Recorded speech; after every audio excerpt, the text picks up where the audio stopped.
Weather impact alert day, and we are preparing for storms moving into our area. But really, though, the setup now is looking like those storms are diminishing. Still currently under a tornado watch for some counties in our viewing area until 9 p.m. Again, we have that isolated threat for tornadoes. We already seen some hail moving through Mahia earlier, up to 1.5 inches in size. Flooded roadways are possible, along with gusty winds that we are already feeling. So if you are encountering rain right now, hopefully you have halted your route and you are getting home, because we could see those scattered thunderstorms remain in the forecast until later on tonight. Again, currently still under that tornado watch. And if you have been with me all day, you know that this watch included many more counties in our viewing area, but now we're beginning to see those counties lifted. So currently still for McLennan County, Falls County, as well as Hill, Limestone, and Freestone County are the only counties currently under this watch until 9 p.m. So it's important to know your safety place, even if you're not under this watch, again, because we could see those storms fire up and potentially spin up tornadic activity. With that level 2 slight risk still remaining in place there, and a level 1 marginal risk for the rest of the area, still including the chance for hail, damaging winds, heavy rainfall, and frequent lightning. So I want to reiterate the importance of the safety of knowing the safest place to go in your home, making sure that you are away from windows into the interior hallways, closets, bathrooms. I know it's Texas, so typically don't have basements, but if you do, that is the safest place to go. Either way, you want to make sure that you're not looking outside, not trying to travel, putting enough space between you and those outside walls. With debris potentially flying, it could set up a very dangerous situation. So you want to make sure that your head is protected, you have your shoes on, and if a warning is in effect, that you have your weather alerts turned on loud. Charge up your devices, because even though we may not see a tornado warning, gusty winds could potentially knock out power. And this is why. Here's our setup over our area right now. We have a cold front system that is positioned right over central Texas now, a warm front out ahead of that low pressure that is attached to, and we're under what is known as the warm sector. So we're seeing warm Gulf moisture push in, met with cold air, creating the chance for instability.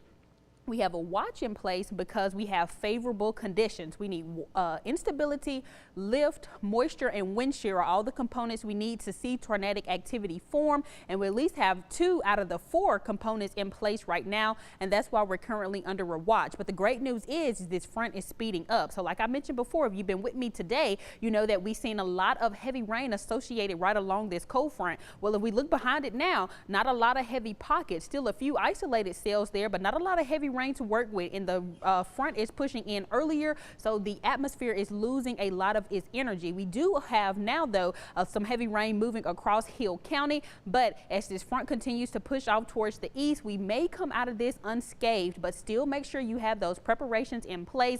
And you can kind of see where more of that heavy rainfall was earlier when I put this in motion, as we started off our afternoon with some heavy rain and frequent lightning across the area. But stepping through the rest of the evening, again, this model actually now overdoing it. Was right on track with what we were seeing earlier, but it's expected to see storms intensify as we approach the next hour. Hopefully that does not hold true, and as we just looked at our radar, it's not much to really work with out there. So the futurecast overdoing it just a touch, but we could still see the chance for some isolated activity through the remainder of the night, and again still under that tornado watch until 9 p.m. But as we head into that 9 o'clock hour, most of the heaviest activity will off towards the east. We're well behind the cold front system, so bringing in that cooler and drier air from the north. Still dealing with some scattered showers out there throughout Saturday morning. Some isolated activity possible, but again, we're out of the way of the severe threat as we roll into Saturday. Keep your umbrellas handy if you're an early morning riser on Saturday, because rain will remain in the forecast, but luckily clear